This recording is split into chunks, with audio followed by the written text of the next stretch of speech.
Following that, around 4 o'clock, we'll have a Q&A session, and we highly encourage you to be proactive and ask questions. If you're really interested in the consultancy industry, please ask as many questions as you can. And so let's start off with a picture taking first.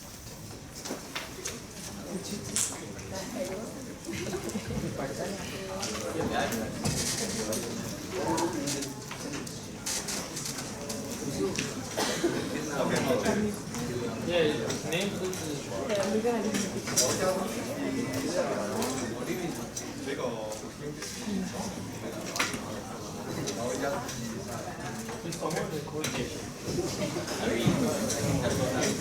Yeah, who's going to get that?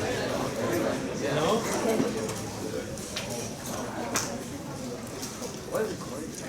Okay, so today we're honored to have Mr. Karen Wan here to share with us his knowledge and experience of the consultancy industry. Mr. Karen Wan is a consulting partner for the Southern China regional leader, Deloitte China. He's a managing partner for the public sector, Deloitte China, and a executive member of the National Consulting Deloitte China. Mr. Karen Wan has over 20 years of experience in the consulting industry, particularly in IT and project management, and has been a senior advisor for numerous ERP and IT-related projects.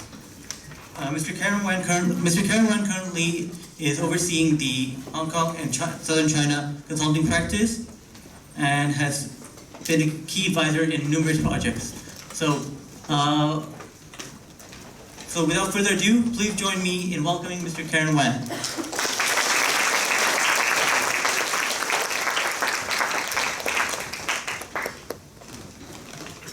Good afternoon. Can everyone hear me? It's okay at the back? Can you hear me well? Good, excellent. Thank you very much, Sandy, for inviting me here. It's actually delighted to be here, just speaking to a lot of the CTU students in here. So today, this is an interesting topic, talk about consulting. A lot of people talk about like consulting, and I think every year, a lot of people when they graduate trying to get into the consulting industry without actually understanding what exactly is consulting. Even a lot of times when we actually travel, when I travel abroad to overseas, and through the immigration, they say, what do you do? I say, I'm a consultant. They say, what is a consultant? Everyone can call themselves a consultant, right? You're doing a haircut, there's a haircut consultant. You're selling real estate, it's a real estate consultant. A feng shui master is also a consultant, right? But what exactly is consultant? So today, actually, I'm trying to do it depends on the time. I think we've got plenty of time. I want to actually share with you from different aspects, try to give a little bit high-level overview on what exactly consulting industry and what do our job as a consultants to do. Okay. So when I say 3 parts, so there's the first part from a consulting company, okay, as a professional firm. How do we actually help our clients to do the work? That's number 1. And number 2, from a client perspective, okay, what do they expect from a consultant? What do they want? And number 3 is probably more interesting to you guys is how to become a good consultant, or what it takes to be a good consultant. So Nikhil's already introduced me, so I'm not going through this. So I just actually started this thing's topic, what exactly is consulting? The slides here is actually focusing a lot of the project management, which I'm sure that a lot of you actually have good skills and understandings of it. But why do we actually have to reiterate that the project management is extremely important for us, especially. Different consulting firms have different focuses area, but Deloitte Consultants here, we focus on a lot of good project management. I will talk about that a little bit more. So I'll talk about this, right? We have talked about consulting firms. Deloitte, let's just actually go back a little bit, introducing Deloitte itself, right? Deloitte probably is so-called an international big 4. When you say international big 4, is now understanding that we have 3 other big 3 professional firms in the whole world, and we are the biggest, one of the biggest among the whole professional industries. So among these professional industries, we have consulting. It's one of the very key elements. Of course, a lot of people will look at Deloitte as an accounting firm. When you hear a lot of news, I mean, people actually notice ATV, the issues of that. A lot of people just actually talk about non-consulting related. Consultants, we do not actually appear to be on the TV quite a bit. And accounting, I mean, every year when people are talking about a lot of the audit issues, accounting issues, that's people attribute Deloitte professional firm as just an accounting firm. But it's not quite true. I mean, actually among all the big four, even actually our competitors, we have a very important arm, consulting. As a matter of fact, for Deloitte in the US, which is actually our biggest entity, the most profitable entity is actually consulting. Our consulting bring in more revenues than accounting. Not whole world, but at least in the very major markets. I'll talk a little bit more on that. How many of you are accounting majors in here? Okay, just only quite a few, that's good. I'm not going to upset quite a lot of people. But accounting and audit is actually very different careers, okay?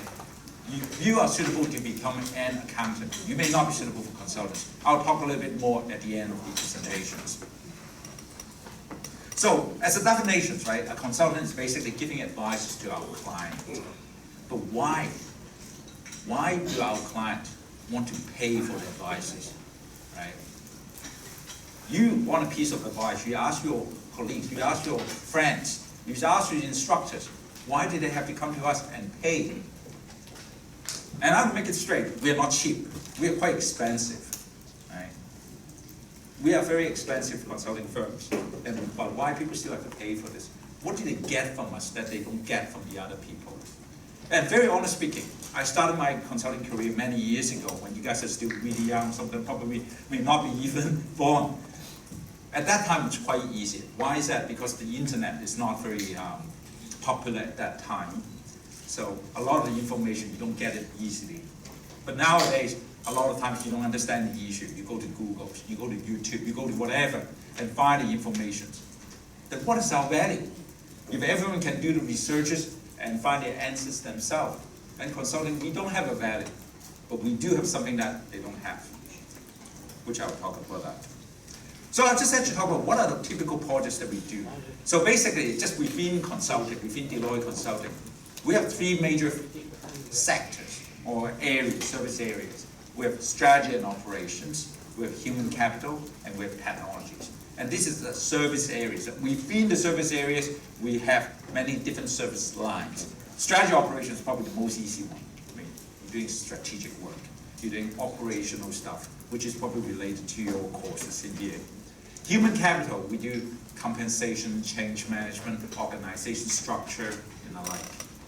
Technology probably is by far the most complicated one because it's probably the biggest streams that we have. And we have many different streams. Some of them are very technical related, which I'm not going to be introducing, but a few of them will probably be actually related to your courses. For example, we have digital as a stream, digital service line. So within that digital service line, we're using digital strategies, we're using state-of-the-art tools to help our clients to resolve their problems, right? And then we have ERP. Do we have computer science people here? Not that many. Okay. ERP is basically a very complicated system, financial systems or procurement system that we actually help to implement it to the client to resolve their back office issues. So we have these three major service areas, right? So the projects accordingly, right? From strategy operations, for example, if a company wants to go into China, let's just say they're a UK company, they don't have operations in China, and they don't understand China. They want to go into the China market. They come to us and actually asking us to give them advice on a strategic information, on a strategic project to formulate a way to go into the market. Right? So that's more strategic. Operations, as I said, probably you guys are more related to that aspect. We're doing a lot of the re-engineering process. Okay? So any process can be improved. And a lot of times, actually, you may actually go back to the square one, to the original solutions many years later. For example, a very typical classical question is, should I centralize my operations or should I decentralize my operations? Right? A lot of times when our organization is decentralizing, we advise them to centralizing it. And after they centralize it, we advise them to decentralize it. Not that because that gives us business, but that's for sure, give us more business, but that's the way depending on their organizations. And then also depending on the time of the business, okay? So different times, they will require different things. There's no one solution. There's no one solution. So this is more like operational types of projects. We help them to look at the process, to streamline the process, to make it better, more efficient. If I have time, I'm trying to touch on a little bit more, since it's probably some of the operational management courses that you have in here. I'll try to get into a little bit more details in there. However, this is not exactly 100% why the clients are actually just looking for us. Some of them, they may already have a solution. They just want someone like a consultant to sign off and they just say that, yes, I already actually have a consultant to look into this problem, and they endorse our ideas. We don't do that. I mean, because if this is not our solutions, we will not be endorsing reports, right? So we serve a lot of public sector projects too. So public sector, sometimes they have some things to do, and then they want to come to us, and then they say that, okay, can consultant help? We would help them, okay? But I'll talk about more on the public sector type of project, a little bit different than the commercial projects. And of course, we'll be producing a so-called independent assessment, right? They already have a result, but they want someone else to look at it because we're more credible. Right? If a result is actually being audited by a consultant, people tend to believe it more because it's an independent person to look at the result. Right? Just very simple. Your instructor send you saying that, okay, today there's so many people in here doing whatever, and a consultant come in here and verify that. That makes it a stronger statement. Just saying that because we're an independent consultant, look into that. So the last one in here is interesting, talk about helping the stakeholders as an independent third party. It's very similar to the second one, okay? A lot of times that because of the nature of our business, we're dealing with quite a lot of the very senior people, right? So the operational people, including the CEO and everything, has already done the jobs. But then as a stakeholder, that's including the board members or other people, they want an independent view. So we do actually go to verify that as well. Independent, I mean, you see the word independent quite a few times already in just the last few slides. It's very important. We don't want to get influenced by the client. If a client hiring us to do the work, we would like to do it on our own, give them our own independent opinion. Of course, there are influences, but we will take it as an input. The final decisions or the final recommendations is lying to us on how to interpret those recommendations, right? But we still need the input, which is actually very important. I'll make a very simple analogy to illustrate my point. Let's just say that a student here come to me and say, he wants me to help him to dress. Say what kind of clothes is actually suitable for him. So ask me for advice. Right?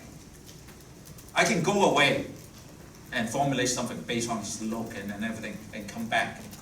The chances that I'll get it right, it's very low. Why? I don't even know him. I don't even know what his color preference. I don't know why he actually wants to do that. Right? So this is exactly the same thing that when we're doing a project, we have to understand what is the expectations. Going back to this example, come to us, ask us to help him to dress up. We have to understand why they want to do that. Right? If you don't understand why, you could be wrong. But even he knows why. He may be trying to get a girlfriend, but he just said, no, I'm trying to look for a job. Then I go away and try to give a piece of advice or dress up in the suit and everything. And then come back to him. Do you like this? And he said, no, I don't like this. Because at the back of his mind, he wants actually a clothes look good so that he can get a girlfriend. So this is a continuous communications. We need to continue, when we're doing the project, we need to continuously communicate with our client to understand their needs. This is the first difference between accounting and consulting. Consulting, we don't 100% get exactly why they want to engage to do with the project. Accounting is very simple. They want someone to sign off their report, and that's already based on a set standard. So when a client comes to us, we know exactly what to provide. Versus consulting, that may not be the case. We have, I would say, rough guess, 30 to 50% of the time, the client will not be 100% telling you. Not that they're lying, not that they're trying to hide on anything. It's just that they may not even able to communicate well because they don't understand our industries. They just understand the boss, whoever want to do this project. And just actually, whoever engaging us, they may not even understand it. So we probably have to put out the entire project life cycle to understand what they need. So we'll talk about the expectations issues.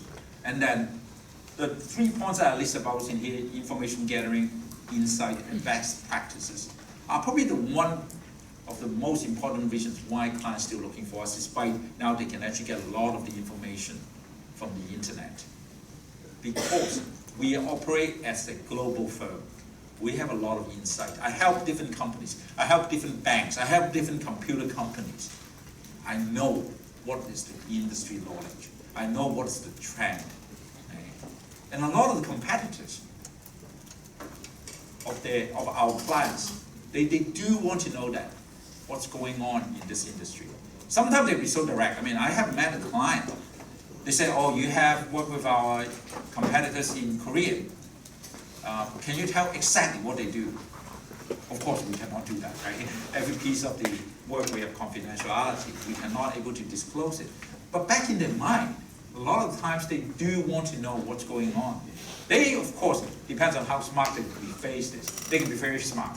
Oh, I don't want to actually know what your clients are doing, but I just actually want to know what's going on with the latest, the best in the world. The word best practices, in my mind, has been quite abused. What is best practice? Right? Best practices, of course, you're saying that, yes, that's best in the class. But what best practices for him may not be best practices for her. Okay? What we should do is take the best practices, so-called best practices, from one company and try to localize it or trying to tailor it for the other companies, for our own clients. Right? So every single time when the client just say, oh, can you actually show us the best practice? Yeah, I can show you what's best practices. But this is rather academic. We don't want academic researchers. We want to have practical result. And that's the value of a consultant. The value of a consultant is able to take a piece of information from the other companies and then apply it to another company. Right? No two companies are the same, which also makes consultants are very different than many of the other engagements, such as accounting or any other job. Even though a client may require to do the same thing, let's just say that re-engineering their finance department, to streamline their finance department, even within the same industry, two engagements will be completely different the way to do things. In terms of timeline, in terms of people that are put onto the project, in terms of the methodology. Methodology may be the same, but the way the execution may be different because every company is different. Okay. That's make consulting interesting, also challenging, right? Because it's not just like that, okay, I have done this engagement. I have already re-engineering for a finance company. I know how to re-engineer for another company. May not be true. The only thing make you be better is you have done 10 of them, 20 of them. And when the 21 of them come in, you know how to do it. It's not that saying that you don't need to do it, you still have to do it because this 21st company is still different. But at least you have the knowledge. You have the knowledge, okay, to deal with this. Communication is very important. I mean, a lot of times that we know to do a piece of the work, but how do we actually communicate back to our client? How do we interpret the result? That's very, very important. I've seen good consultants and I've seen not so good consultants. I think a lot of differences is not within the technical skills. Right? The technical skills, we presume that they already have it. But what makes a good consultant is able to articulate the points so that you're able to communicate with the client in the same language. Every industry is different. And when you're talking to a retail industry, when you're talking manufacturing industry, you do need to have industry knowledge. And this is now that why we place a lot of emphasis in the industry these days. Because we presume the basic consultancy or basic competency types of skill you already have it. But then you have to combine it with the industry skills in order to make it better. Let's just actually move on to the engagement life cycle. You have seen something like this similar. At every single firm, every single consulting firm, they will have a methodology. Look, I would say 80% similar to this. This is no different. Right? This is just a so-called engagement life cycle. You propose a contract, and then you do the contracting, you deliver it, and then closing it. That's no difference. But what makes it interesting? Maybe not, but that's fine. The proposing part to us is very important. It's what are we trying to do? Right, a couple of slides back, I was just saying that we need to understand the expectation of our client. If we set it wrong there, whole things down there could be wrong. Later on, I will slide talk about some of the challenges that we have as a consulting industry. But the first part, talking about how to manage understanding the RFP, the services, the scope requirements. That's the most difficult part. That's the most difficult part. You thought you understand it, but I'll tell you most of the time, you will not 100% understand what they want. The industry standard is they will issue RFP, request for proposals, right? So a big company, even CTU, if they want to do a consultancy, they will issue an RFP, right? That one-way communication from them, what they want to do. And as consultants, we read that, right? I have my own interpretations, and then I write a proposal, and then I come back to them. If they like our proposal, they engage us, then that's fine, right? But a lot of the time, even that they think they understand us, we think we understand them, it may not be the case. Because we talk about a very small piece of thing, there are a lot of things you're not able to quantify. I'll give you another analogy, which is actually happening quite a lot, especially for public sector tenders. Public sector tenders are very, very comprehensive in the sense that they want to do everything. Right? But they will not be able to list out because there's just so many things. I'll give you one analogy. They engage a consultant to, let's say, to build a lecture hall. They will give out, okay, a lecture hall should have so many seats, the layout should be like this, should have 2 screen projectors, the main elements, right? They put out the main elements. As a consultant, or in this case, a contractor come in, they give a proposal, yeah, I'll build something like this. But when you get into nitty-gritty details, okay, do I need to have this brand of screens? Do I need to have a rails in there? Do I need to have this color? Do I need to have a clock in there? How many clocks do I need? How many microphones do I need? To me, as a consultant, I think, yeah, because I've built so many theater halls, I know exactly. But you may have your own expectations. So this is why, in the beginning, we have to be very, very honest to each other. But unfortunately, in the practical world, it's not like that. Right? The client, they want to get the best bucks for the money. They want to do a lot of things for a small amount of money. We as a consultant, we want to provide a service in a short time, because time is money for us.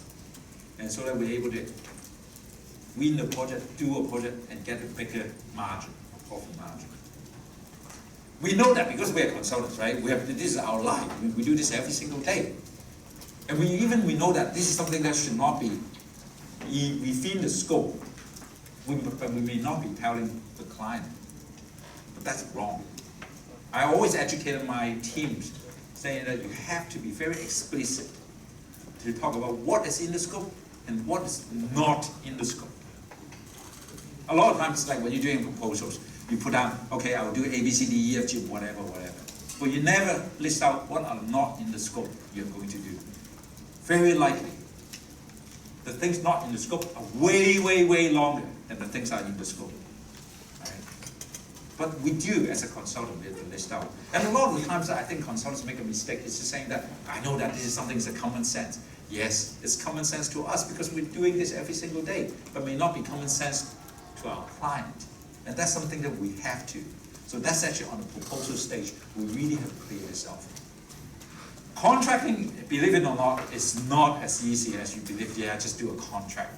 Contracting a lot of times takes really long time. I mean, a lot of times it's actually about the liabilities issues. And for consultants, it's consulting engagement. There are many possibilities that would change the terms of the contract, that would enable or get the challenges that will get into problems. Right? But we still have to deal with it. But usually the legal departments have to go back and forth and to look into that. Delivering the project, the first phase, it depends. If you are on a good understanding of the expectations, then delivering a project is relatively smooth. But a lot of times it's not like that. We always have hiccups on the project. We always have to go back and talk to the client. Go back to the first analogies that I used helping the students to dress up. He engaged me. I cannot just say that, okay, I go back and work on myself. I have to come to him from time to time, present him some of the options. I have to ask him a little bit more questions in order to prepare my final deliverables. Right? The process is interactive. And we have to be proactive. The clients may not even understand how we work. So we have to go back and ask them, okay, what do you need? Here is my preliminary findings. Is that something that what you want to do? So that when we're presenting the final report, hopefully we do not have surprises. If we do not do this process, I would say 70% of the time, the client may not buy in the report. It's not like we go back and do it and then go back and present the answers. We really have to have a process, have reiterations of communications in order to discuss this with the client. Closing. A lot of times that people think that let's just like close it off and that's it. But there are a lot of things to do actually within the consulting firm, as a consulting industries. We should retain the knowledge that we make in one company so that we're able to do a debriefing to our team members. This team member able to learn what's going on in this project, whether it's good experiences or bad experiences, and then move on to another project. And we should keep all the materials and everything such that we're able to refer to that. Despite, of course, a lot of times we have confidentiality issues. We should not be able to share this information with another client, but at least at the back of our system, we have places to retain them. So we already talked about this engagement life cycle. So now let's talk a little bit of commercial aspect. Consulting is actually a very, very simple business. We don't have a lot of the asset. The only asset that we have is people. This is why we value our consultants a lot. We put a lot of our money to making sure that our consultants can be competent, to making sure that our consultants can be up to the standard that we need. Right? We are very simple business. We do not invest into properties. We do not invest into equity. We invest into our people. The people are the one making money for us. So from a commercial aspect, it's a very, very simple business. But from an operational perspective, it's difficult.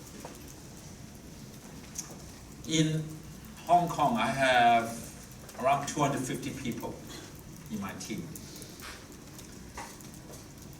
It's very difficult to utilize every single person at the same time.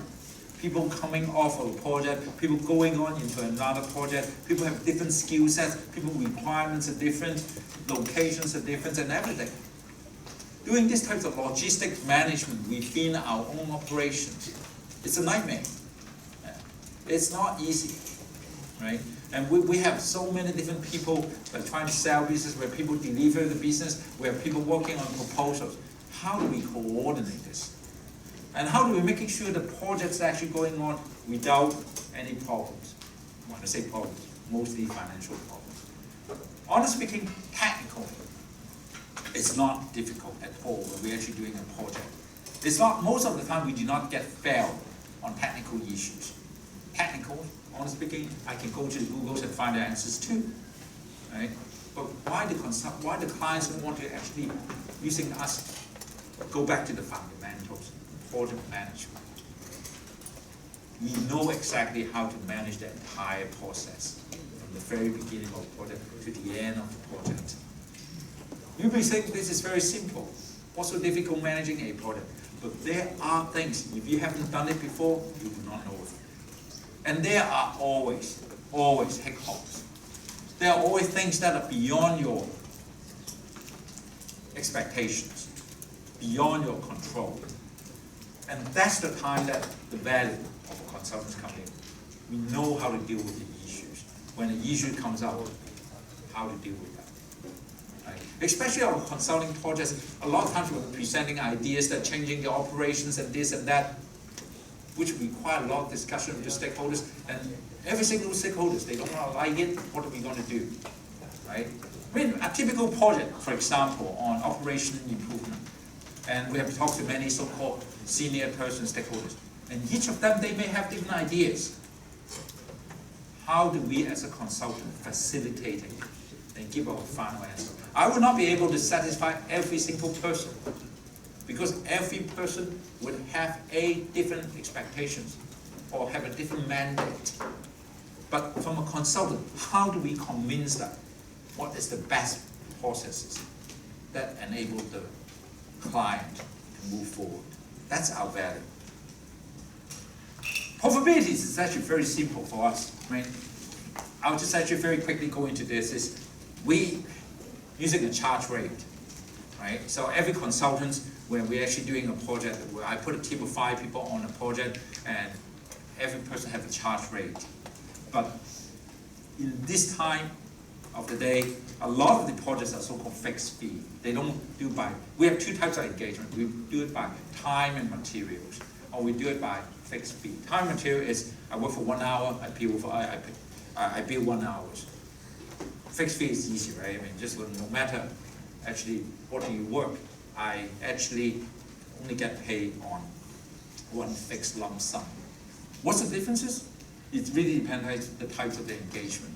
If a type of engagement, I really don't even understand the scope of it, I just say that I will charge rate per hour. That's more on the advisory type of work. If you come in to ask advisors, then I'll just say that, okay, every single time I give you advices based on the time or whatever report, then I charge you by number of hours or number of days, whatever it is that we actually work with. And on bigger projects, usually like system implementations or usually bigger projects, the clients usually have a budget set, then they want to have a fixed fee. To us, it's not a bad thing too, because on a fixed fee, if I'm able to deliver the project on a shorter time frame, I'll make more money, right? Because it's like, originally I'm thinking that, let's just use a hypothetical numbers. I think I cost my projects, I do $7 million, and then I charge the client $10 million. Then I got $3 million. If I'm able to do it shorter, then I may not even have to spend $7 million. I'm going to spend $5 million, then I profit more. But of course, life is not that simple. If you have opportunity to make money, you also have opportunity to lose money, because the project may overrun. Then you have to put in more effort into the project. That's the most difficult piece. That's also project management internally from a consulting. How to manage the project, how to manage the client. So the last part, talk about risk. For consultants, I think the most noticeable risk is actually financial risk. We don't have really regulatory risk. It's going to be extremely difficult, despite in the US probably they will sue a consulting firm. But in this part of the world, in Asia, I hardly see any clients able to win because they want to have a dispute saying that our advice is bad, they don't want to pay. It's very difficult to argue. I give you a piece of advice, sorry, that's it. You don't like it, you still have to pay. In US, it's a different environment. It's a very litigious environment that the people, they always sue each other, but that's different. But in Asia, in here, we had never actually seen that. So I would not say legal risk is actually a big issue in here, right? So financial risk is actually one of the most important things.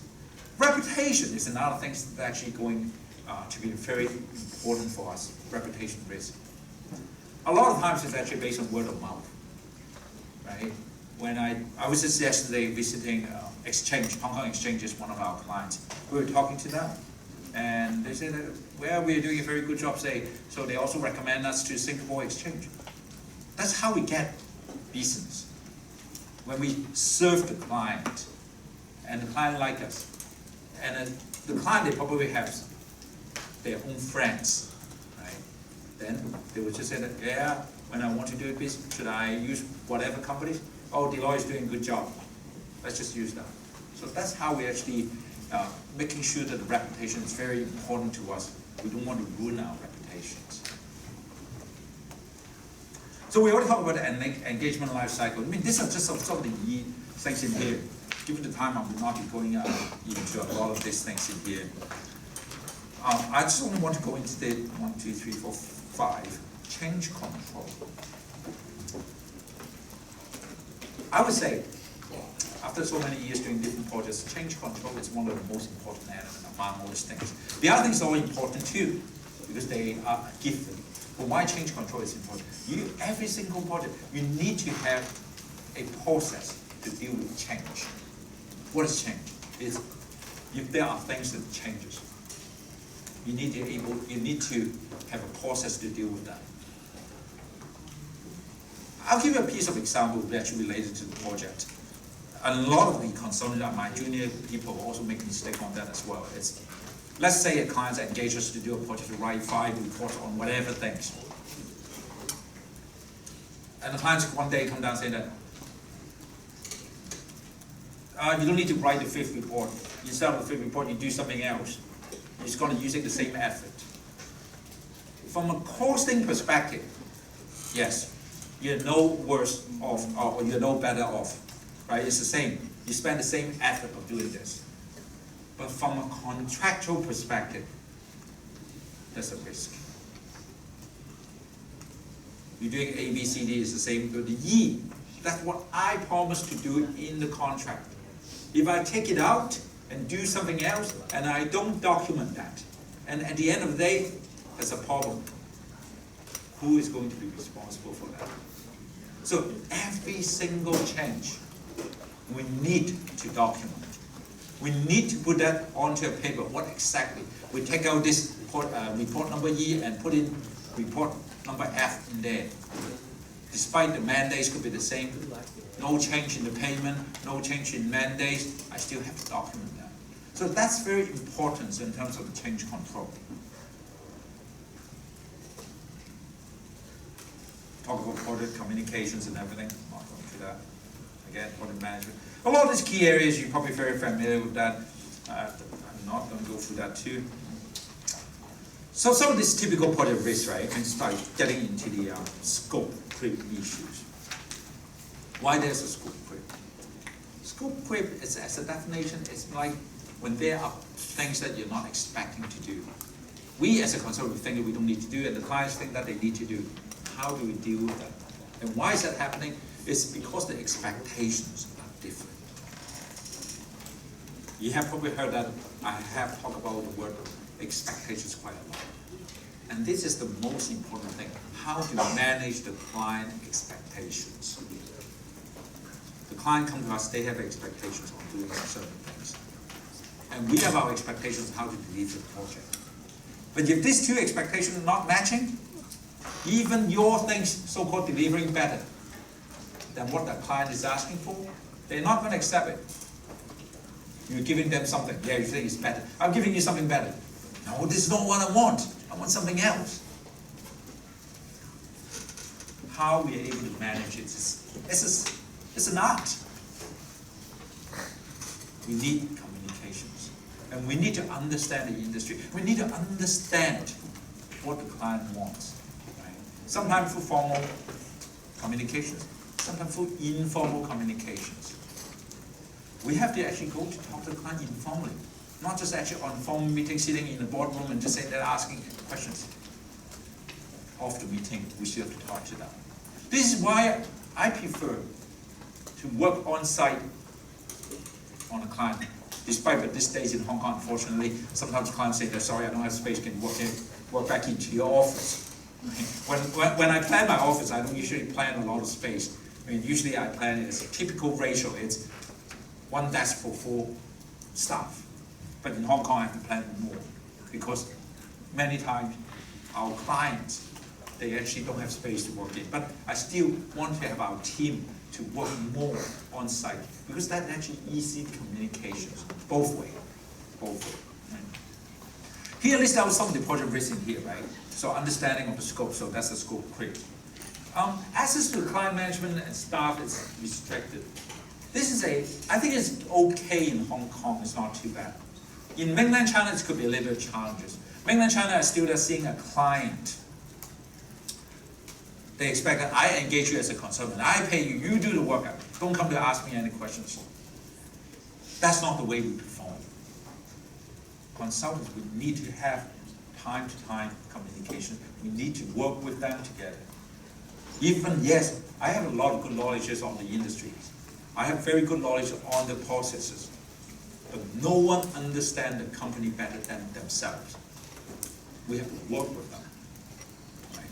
But as I said, Hong Kong is more mature, so they understand when they engage a consultant, they understand. In China, I think it's evolving, it's getting better, okay, when they're actually using consultants, but still, there's sometimes they have a gap. Okay? I remember many years ago when I first actually started to work in consulting. One of my very first projects, I was working in Beijing. You know Lenovo's, right? I mean, that's a computer company. At that time, it's actually a long time ago, it's called Legend. So I was actually working on a technology piece of project to help them re-entering their finance department.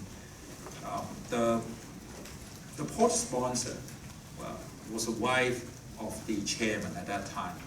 They could always come to talk to me and say that, well, you guys are so expensive. You guys are like, your 1 hour charge rate is more expensive than my husband, as a chairman at that time. Than my husband said, that of course is before they were listed. Right? Now they're listed, it's very different.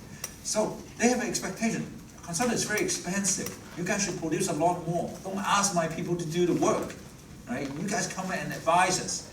But we have to say, so when we're doing the proposals, when we actually work out a so-called team structure, we always have to say, okay, this is our consulting team, this is your team, and how do we match each other? No, you may not be full-time, but I need to have a window.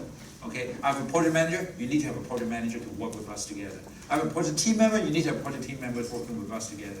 That would avoid the second point I'm talking about. Get access to the management and staff is restricted because they say, oh, I'm so busy. I don't have time to do that. That's why I hire you to do that. But at the same time, we need to know them better. Information is very similar to the same thing. They are not able to give you all the information. When they're not giving you all the information, it's very difficult for us to do the work because we don't understand what they want, right? So we just have to continue to talk about getting the right information. Timeliness, actually, I think the timeliness of information requests that's not a big problem. Actually, the bigger problem is the timeliness of signing off the deliverable. Right? The way we operate, when we actually do, we have milestones. And then, just like you have term papers and everything to done. We need to get feedback from them. We need to so-called get the client side off before we can move into the next phase. Despite, of course, in our contract, we're going to say that, yeah, you have to, like, when I submit a report to you, you need to feedback to us within 5 days or whatever days. If you don't do that, I'll deem to be accepted. You know the terms, right? Deem to be accepted just means that I presume you accept it. Yes, in contractually, you can say like that. Practically, probably not. The client said, no, I actually never got a chance to sign off. The boss could sign off. It's actually on a business trip. But we still have to push that. Because I think most of the time when the projects get delayed, it's because we do not get sign off from the client so that we're not able to move on into the next phase. So we already talked about scope creep deliveries, right? Basically affecting the project schedules. One of the myths, and the clients always like to do that, okay? It's, I hire you to do a project, but for whatever reasons, my project needs to suspend it. Let's just say that you go back to your office for 1 month and come back 1 month later. You have nothing to do. Is that true? It's not true. For us, because we already deployed the staff to work on the project, I cannot take the staff back and put on another project for 1 month at short notice, right? From a client perspective, that's from a client perspective. They think, yeah, I stopped my project, your consultant is not working for us, so you're not spending money, everything is fine. But from us, it's different. This is operations. This is purely operational issues. It's fine. It's not fine for us for the reason I just mentioned. Because when I take the staff back to the office, what do I have them to do? Right? Remember, I have to pay for my staff. The staff still have to get a monthly salary every time, despite they're working or not working. Right? So we have to making sure the way that we operate, we're making sure our staff get utilized, or in a layman term, working on a project as much as possible, so that they can make money. So this is the issues of the project scheduling. Right? Scope of work, we talk about that. The risk, I think one of the things that we have to manage it is whenever we encounter an issue, we encounter an issue in the sense that we're knowing that there will be a scope creep, we have to deal with this. We have to get the most senior people, usually called a project sponsor, to deal with this as soon as possible. But a lot of times the clients, they don't like to deal with this. Even our consultants, sometimes they don't want to deal with this. They say, oh, at the end of the day, we're able to fix the problems. Don't bother the partners, don't bother the other senior people. That usually ends up in the problems. So we have to deal with those issues as soon as possible. A good consultant or good project management is able to identify this kind of issues well in advance. How do you do that? This is based on experiences. When you work with so many projects, especially failure projects, then you know this is something very typically would get into problems. Deal with it. So we talk about some of the mitigation issues. Project managers are usually the way that we structure our projects. We put our project managers on the project day-to-day manager. A project partner like me will be actually overlooking the issues. Like when there are problems, we deal with it, and there are pieces of advice they need, or they need to have directional things, then we will help them to do that. But they need to involve the whole project team, including a project steering committee. Usually a project partner like me, I will be sitting in a project steering committee, dealing with the client on typical issues or on not typical issues. We just have to work on getting the solutions done. Stakeholder management, of course, is important. We always need to get our stakeholders to understand this. I'm not going to go through this. I'm going to talk something more interesting to you guys. This is academic. I don't think you guys need that. Quality control, just very quickly look into that. Quality controls have two aspects into this. I was actually part of the our Deloitte Global Quality Management team, and I go over the world to actually look at projects and making sure the projects are okay. Why is it important to us, and why is it important to the client? The clients, when they engage us, as Deloitte, as I said in the beginning, it's very expensive. They want to making sure everything is okay. They don't want to have a failure project. So, usually on a big project or complicated project, I'll put an independent quality assurance team to help to make sure the project is correct. Why is it independent? Because whenever you're into the project, you're already so much thinking about the directions. But if you have a third party to really looking into that, to understand whether we're able to do the right thing, when we have a third party going to the client and talk to them and saying that, okay, is everything okay? What else we need to do? And those kind of things. It really makes the client have a peace of mind so that they understand that we're actually paying an effort to making sure that their project is going to be successful. So the project management team and the so-called independent quality management team, they have to work together very closely, okay, in order to making sure that the project we are able to deliver on time on budget. That's from our perspective. So these are a number of things that what our quality management need to do, right? Staying project objectives, settling the review report, tracking all the open issues. Tracking the open issues is very interesting. Every single project we will have an issue log, right? And the issue log will list out whatever issues that we have.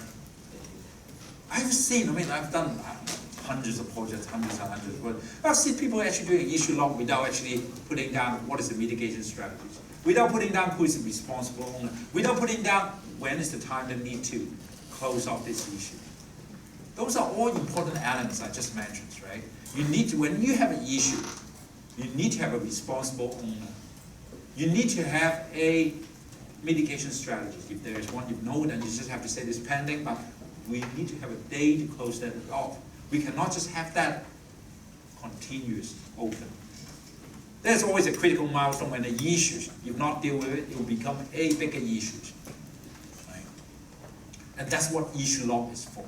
The issue log is to look at all the things that's happening in the project that are not able to be solved right away, which need usually a higher management people to deal with that. And that's how we come in and help work with the stakeholders, usually in the steering committees, to help resolve the projects.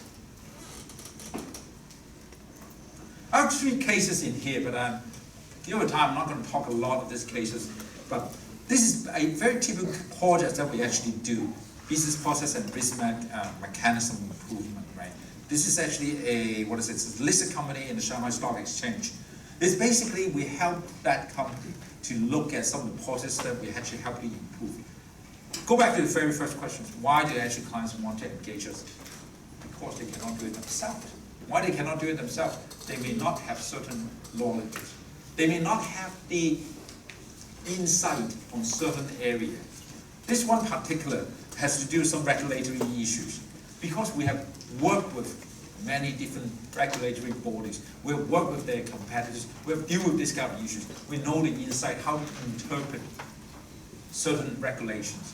Then we're able to go back to them on how to mitigate that, right?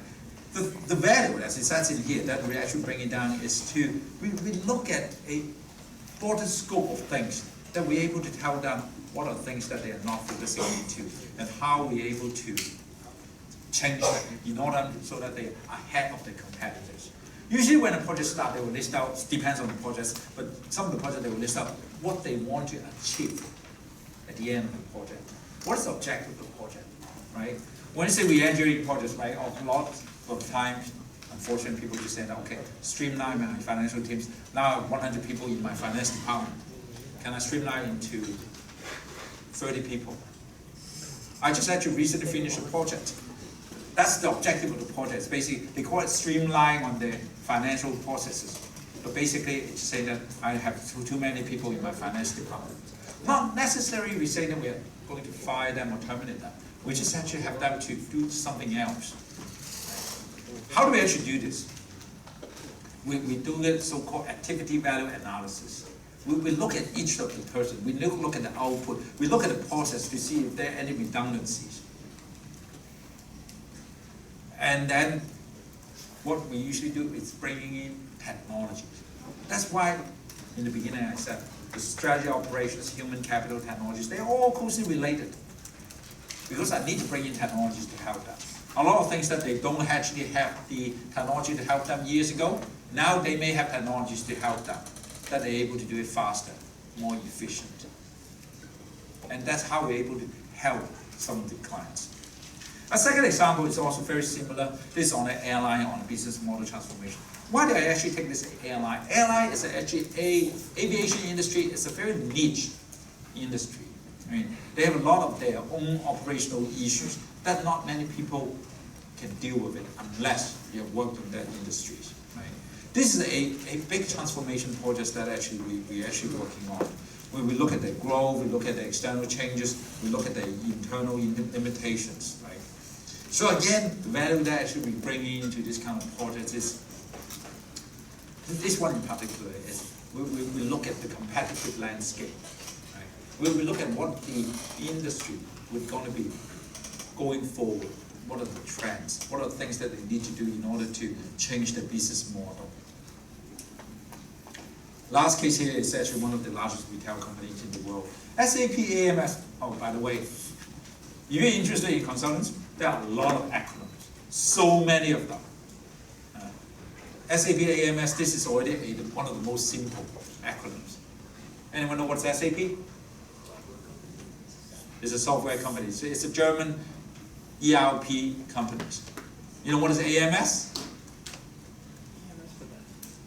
Anyone else?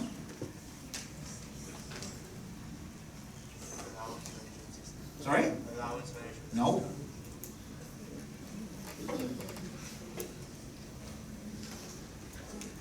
Application management. Okay? It's basically how to actually manage all the applications. Okay? But don't worry, this is a lot of acronyms. Every day you're learning new acronyms. Even me, I'm learning all these acronyms every single day. But this one here is a technology project. It's basically we're using a big financial system. SAP, you probably heard, if you've not heard of SAP, you may heard of Oracle. You've not heard of Oracle, you better heard of Windows. You better heard of the Mac OS. I mean, I see a lot of people using Apple computers, right? It's an operating system. It's not an operating system, it's an ERP system. But it's a system that enables you to do a lot of things. The interesting thing is, this, whether it's SAP or Oracle, it's a lot of business process embedded into the system. They have so-called, they call it best practices. So when you're doing a procure to pay cycle, they have a way to deal with that. Two-way matching, three-way matching, so whatever. So they have a system, but then they have a process which is supported by the system. So the value we bring in, of course, is implementation of the system, and then also re-engineering the process that would confine it to the system. Right? I think this lies in here. Before we go to question and answers, let me just actually take a few minutes. I mean, we have probably a few more minutes. Talk about something you may be more interested in, a career in consulting. Right? Every year, we have a lot of people applying for the consulting department. I would just say that half of them, they don't understand what exactly consulting is. Right? It's not like what you think. Consulting is actually just going to interview the CEO and advise them what to do. There are a lot more things behind this. What I'm trying to say that when it's actually in the beginning, I asked the questions, who are the accounting people? The personalities that we're looking for as a good consultant, it's different than what we're looking for as a good accountant. These two actually are a bit extreme in a sense. Accounting, you have a very deep knowledge on regulatory standards, accounting standards, and so on. You are a profession. You need to have examinations. You need to be qualified. Consultants, I don't need to have anyone to have professional qualifications. Apart, of course, it is general degrees. But of course, there are project management courses they have to take and those kind of things. Those are just enhancements, but it's not a must. My thinking, I think the first rule of thumb, whether this actually is suitable for you, you have to ask yourself, number one, whether you like to meet people. We, every day, dealing with people. My typical day, I can meet 6, 7 clients on completely different industry. You have to deal with people. You have to enjoy the process of talking to people. Number 2, you need to be adventurous. You need to learn new stuff. You like and enjoying it. Of course, depending on the competencies. Strategy and operations are probably slightly more static, but still there are many new things coming up. Technology is, of course, needless to say, you need to understand what's going on. I mean, we are a lot of times now advising our clients on cloud technologies and state-of-the-art things. But regardless, you still have a mindset to learn, right? Accounting, I'll take back to concept, accounting. They already, when they graduate, they already have a very deep knowledge, and then when they actually get certified at that, they get their practice certificate, then they actually become a professional accountant. They deep within one particular area. But in consulting, what we usually do in the beginning of the first few years after you graduated, we want to open it up to deal with different industries so that you have a broader knowledge on what's going on. And then gradually when you become more senior, you'll be more proficient in one or two industry at most, right? And then going forward and forward. The career in consulting, we start off as an analyst. And the analyst, the expectation we have is to actually do a lot of research. Similar to what you're doing in the school, but in a different aspect, in a more advanced aspect.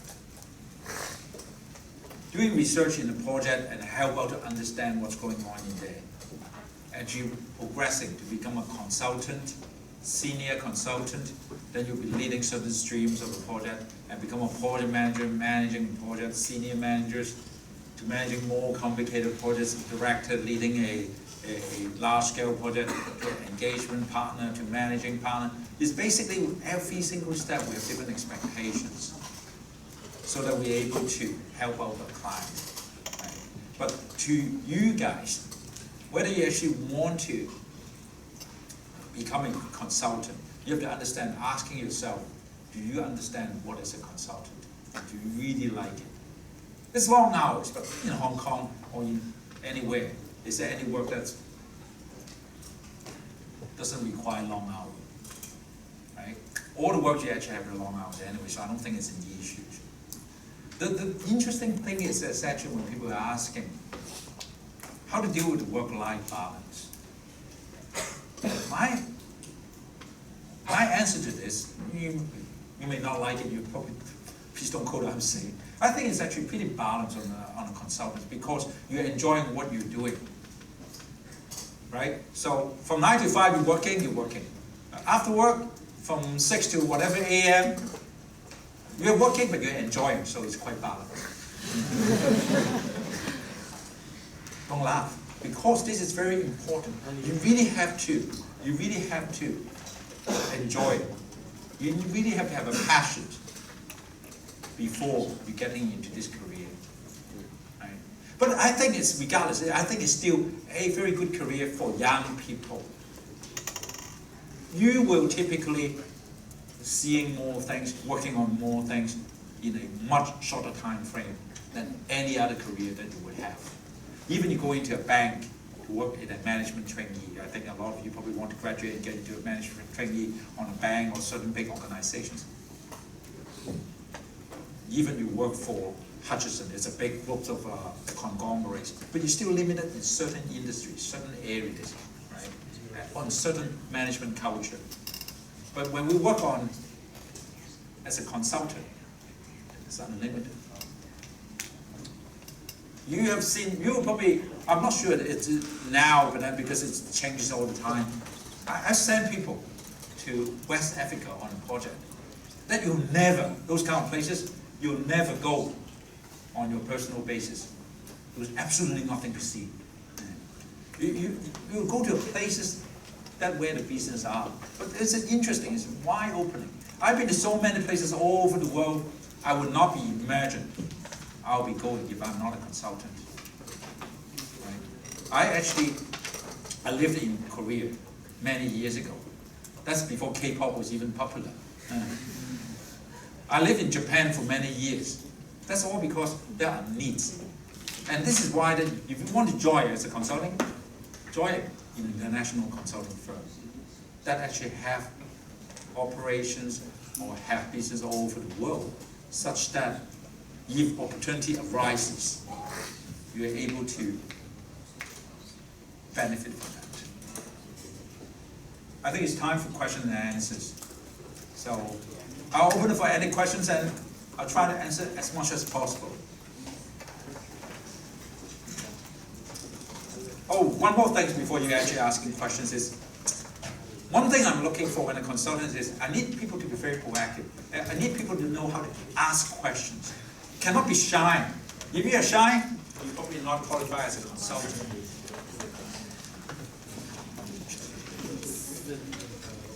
Yes.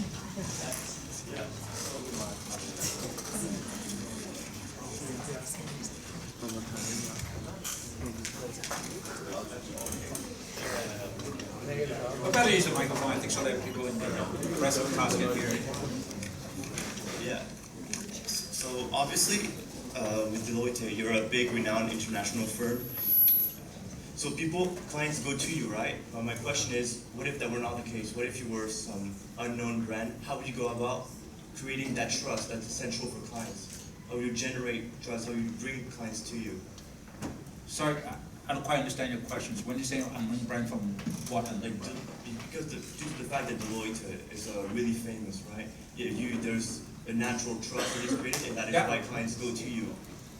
But my question is, if you were not an international brand, famous, etc., if you were just like a startup consulting firm, how would you bring clients to you? How would you create trust so that people are actually interested in going to you and not to the big firm?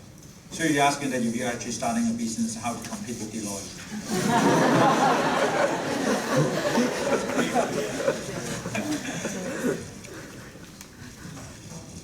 Other than so-called big consulting firms, there are a lot of the boutique consulting firms also actually add value. If you are small, you have to be really, really niche. You have to be very, very niche. You have to actually have something that other consulting firms they don't have. Such as you be very, very specialized in certain areas, whether it's aviation, mining, or whatever. Only you can do that. And usually, I see a lot of small consulting firms, they are ex-employee of a big consulting firm. They already have the methodologies and everything. But then they will focus on one very niche area.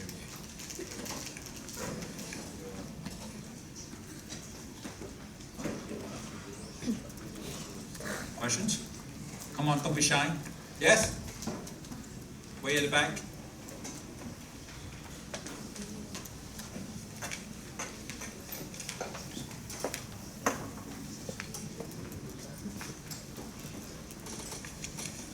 So what does a firm like Deloitte look for when hiring undergraduates?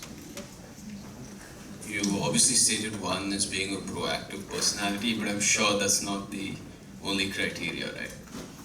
We look for good consultants. Yeah, so what would make a good consultant? Because as an undergraduate, what makes a good consultant?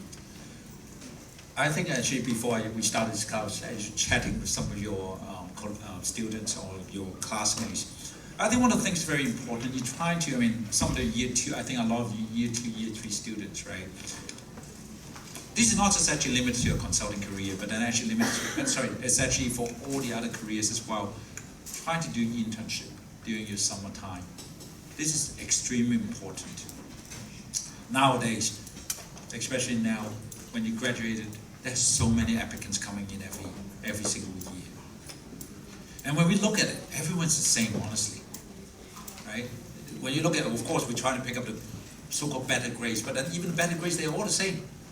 How do we actually pick up someone that we think that has a possibility we want to even interview and talk to? Number one, your CV needs to be stand out, right? You cannot just have a typo. I don't do that anymore, but then when I used to actually look at the resumes and everything, if I see a typo or grammar mistake, I just throw it away. I just say, this person doesn't even know how to write a resume. How do I expect them to write a report to our client, right? But we feel that something, this is also very interesting. How do you actually have a standout CV? You cannot say that, yeah, give me a yellow page CV or whatever, but something that is actually stand out in the sense that, what are the relevant experiences? What have you done in your internship? Right? What are you better? Why are you better than the other people? You have to understand the process of recruitment. It's first, you send in applications, the CV, the resumes and everything. Usually HR people look at it.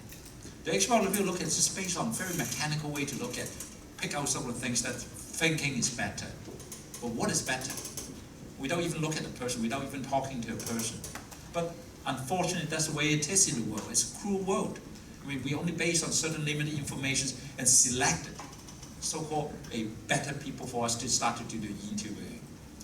And then, provided that you get to the next stage when you're doing the interviewing, number one, my tips to you is, no matter where you're actually interviewing, no matter what kind of job you're doing, you better do your homework.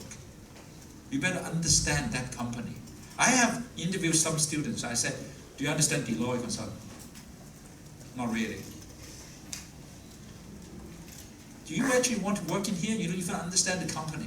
I mean, you have to understand the company. I mean, really have to, first thing you should do if you're actually going to a job interview, go to look at the website. Go to talk to the people that work in that companies. Know as much as possible. That's very important. And number three, during the interview, if you get into the very last stage, which is usually the partner interviews, you really have to be confident, especially for consultant. You almost have to have a way of thinking that, why do I have to work in here? I have so many offers. Well, of course, you don't say that. But at least you have to keep in mind, say that, yes, I'm confident. I am able to help. We're looking for people that are confident, that are able to contribute. But of course, during the interviewing process, we talk about only 30 minutes or so. Sometimes we make mistakes too. Sometimes people actually appear to be very confident, but they're not competent. But I think the way of a consultant is we need people able to communicate. We need people able to articulate issues. I mean, when I did the interviews, I asked questions that I don't need an answer. I'm not actually interested. I may ask questions. What do you think about the stock market tomorrow? Who knows? I don't even know that. If I know that, I will not be talking to you. I will do something else. Right? I don't know that, but I want to understand your thinking process. I want to understand how you think. This is important to you as a consultant. We understand you have logic to think about how do you derive your answers. Right? Of course, you say, yeah. Let's just say take the question. What do you think about the stock market going on Monday? Then we say, oh, it's going to be rising 200 points. Why? Then that's the question. How are you actually able to convince me that you actually have think through the entire things? Do I answer your questions? Yes.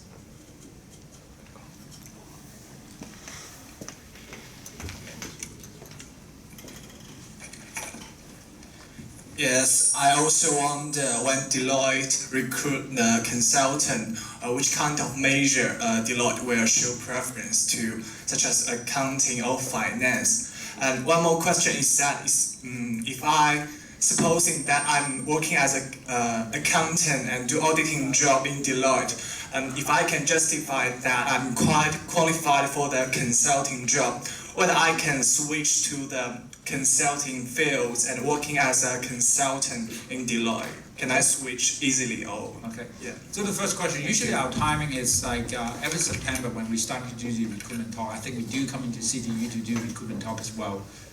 If you're interested, for example, let's just say that so you've graduated next year as in 2017, right? So 2016, this coming September, we will be coming here to do the recruitment talk, making sure you attend.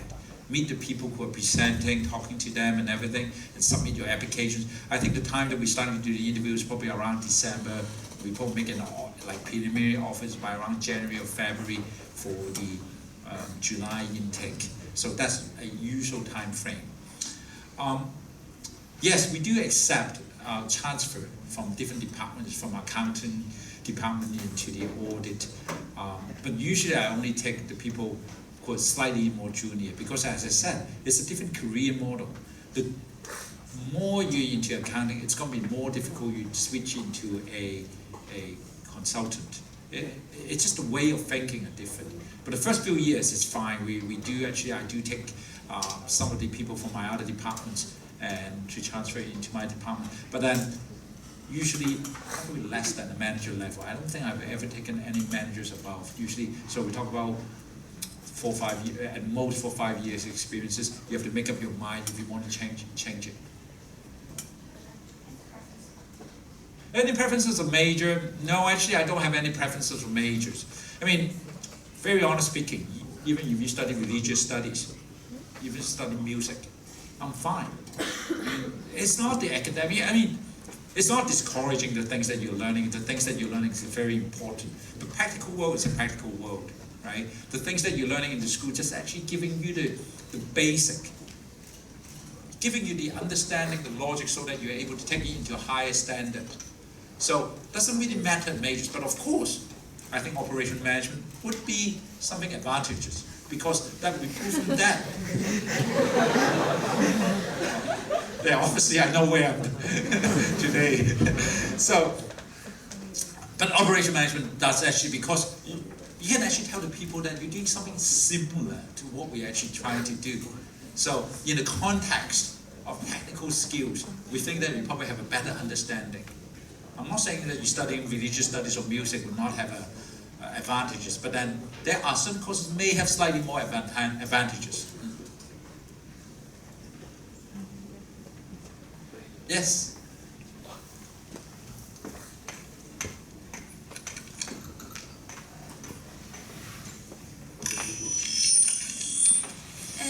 Many people say that it takes a lot of effort to work in the Big Four, and it is difficult for mainlanders or Chinese to get improvement in this international company. So many people prefer to stay for just a few years to get a good record on their CV, and then they jump to another company. How do you think about it? We do not actually think about mainland students different than any other students. Same thing, international students, mainland students, whatever, Hong Kong students, to us are the same as long as they have the skill sets. I think, actually, honestly speaking, I think the mainland students may have some slight advantages, because given the current environment, we have a lot of projects to deal with Chinese companies. And with their culture understanding, with the language understandings, there are projects that we prefer to put mainland students in there too. So it really depending on the projects that we have at a given time. But from year on year, we do take many mainland students, we take international students. The only caveat I have to take is language is very important these days. We now have people only speaking English. We now have people, well, I will not say only speaking, probably not true. But probably like English, of course, is a must. But I think going forward, the understanding of the local languages, it's going to be placing it more emphasis, because I think Hong Kong is all right if you have skill sets, but if you're working in China, if you don't understand Mandarin, it's going to be difficult to communicate with the client. If you're not able to communicate with the client, you're not able to understand their problems. Despite, of course, they can talk English to you, but it's not their mother tongue, it's not going to be effective. Yes?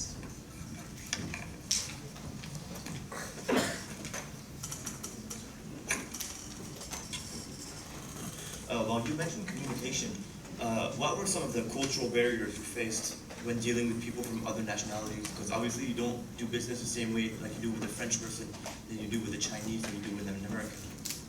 So this is why that when we actually do it, like let's just say that we're putting in Japan, then we're trying to use the local consultants as much as possible. This is not just when the communication, there's a certain aspect, right? The communication that's in the languages that we're actually trying to talk, but then also actually understanding of the culture, right? You have to use the right languages, you have to write the right set of adequacy or whatever. And that's the things that we're trying to use local, but if the local consultants, they don't have the skill sets, then we will actually have people coming in from overseas, but only as a subject matter expert, right? But then we still have a team. Usually, let's just say that in Hong Kong, let's just say in Hong Kong, on some very specialized project, Hong Kong is very small. I was just actually, as I said, I was talking to the CFO of the Hong Kong Exchange yesterday. Exchange is only exchange, there's only one exchange. If you never work with them, you never work with them. You don't understand their exchange business. If they have exchange business, that the knowledge that they need, they don't mind. our project team to have people from overseas. For example, people work in New York Exchange, New York Tokyo Exchange, to coming in to supplement. But that's actually coming back to our own operations. It's, if I fly in so many people, the cost is going to be really expensive. So how do we actually balance it? The clients, they don't want to pay. Yeah, of course you can bring in anyone, even from Moon, from Mars, from whatever. They don't care. They only have one fixed budget. But how do we actually, us, to deal with that? How do we balance the quality? Further back, sorry, further back, and there first.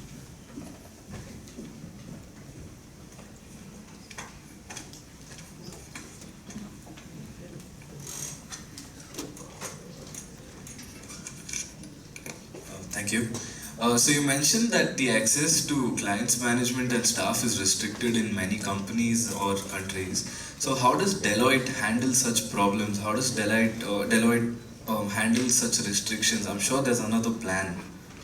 Relationship is very important to this. You have to have access to the most senior management. So you cannot just actually working with the working team. The working team just saying that, okay, you cannot interview this person, you cannot interview that person.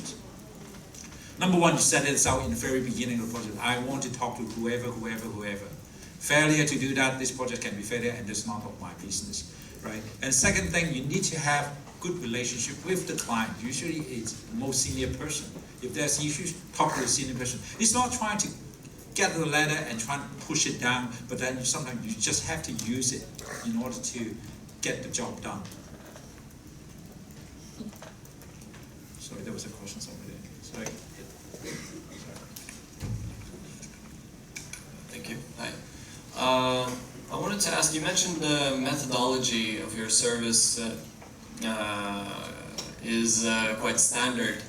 So in different industries, you can apply the same methodology, right? Or is there something like that we can call these like Big Four? Like some of these Big Fours are more niched into one industry, are better in this industry, or the other ones are better in that industry. So is there something like that? First, let me correct. When I said it's actually similar, it's similar to the same thing that we're doing. So if we're actually doing the engineering process, probably all the Big Four will have similar methodologies, right? But then different industry, different processes, they will have different methodologies. That's number one. So yes, I think different firms will have different focuses area on different things. In terms of the methodologies, I don't think it's distinguished among the big consulting firms. What distinguishes is the people, the skill sets, the experiences, the credentials. I mean, methodology is just, it's all the same. You go into a gas station to fill in the gases, everyone's giving the same process, right? But why do you want to go to one station over the other stations? What is better in there? Locations, right? It's more important. So same thing for us in our aspect, people.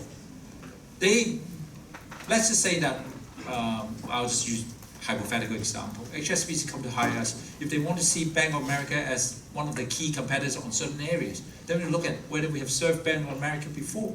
If we have done that, then we may be better off. Same thing, just as I said, when Hong Kong Exchange is our client. Why did they give the project to us? Because we are the only one have done certain things that our competitors have never done it. So it's an interesting thing when we're competing among our competitors. The major difference is usually the project team. When prices, of course, is important, but let's just factor out prices because price is totally beyond control. But take out the prices, the composition of the project team, your credentials. Methodologies, I don't think it's that much difference. Tools and methodologies, every single firm they will claim that they have the best in the world anyway. But how do we actually distinguish it? The team, the project member that I put in there, will give them the confidence that we are able to finish the job for them. Okay. You have questions? Yes.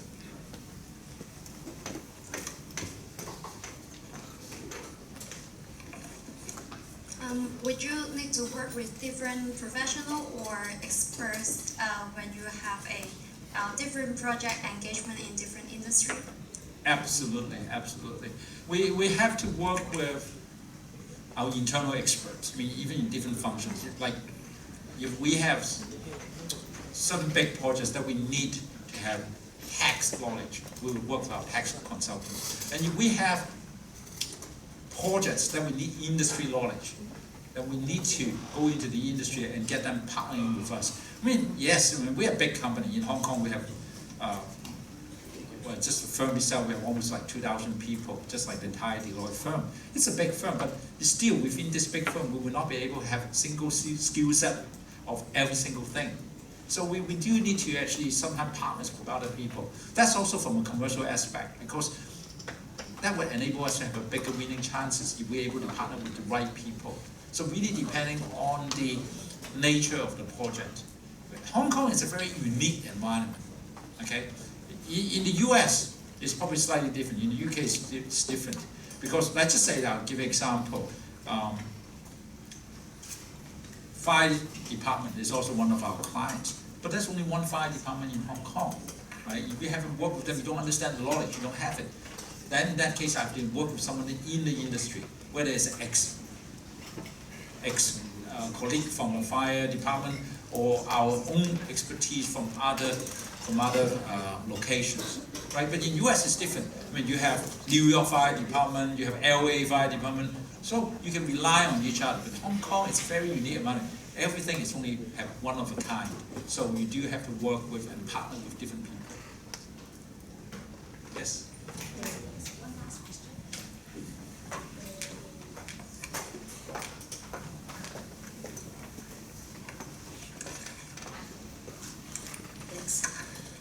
You say you were searching for practical results, like take a piece of information from a company to apply for another one. So my question is, how do you deal with confidentiality? Because sometimes it can be like a competitive advantage, like the way the process. So how can a client trust you if they know like the solution you can provide it, you're gonna give it also to his competitor? That's a very, very good question. I mean, this is actually one of the most difficult questions to answer, because what is considered as confidential? Usually the way that we do projects, right? We do not share the deliverables with another clients. But let's just say that it's a strategy that a retail company, a very large retail company, they want to open a shop in certain places. Because we advise them, we know the answer. And we should not take that piece of unique information and share with the other competitors. I mean, how do we share it? We cannot say, yeah, we have one big company, they go and open a shop somewhere in Central. Yeah, I don't tell them exact location. I don't violate the confidentiality. That's not true. Because the way that we look at, actually, this is actually very, from a legal perspective, we will look at those information that when we share it, would it actually give it out? People want to say it, people knowing that who we're talking about. Yeah, I'm doing with a person that actually started with an S and she's the instructor. This, yeah, I didn't say who is that. But when everyone can guess, then I'm giving it away. So we have to be really careful what information that we're sharing with our other clients.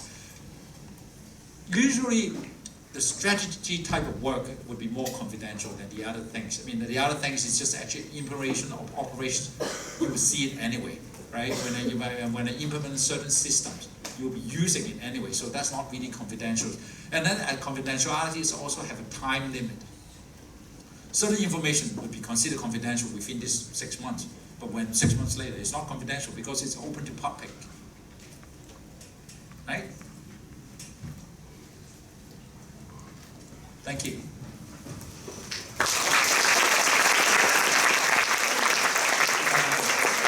Thank you, Mr. Gerald Wan, for coming on, for your very insightful speech, and thank you all of you for asking a lot of questions. So now, sorry, because due to time limitation, we have to end the session now. And before we go, we'd like to present a small gift of token to Mr. Gerald Wan.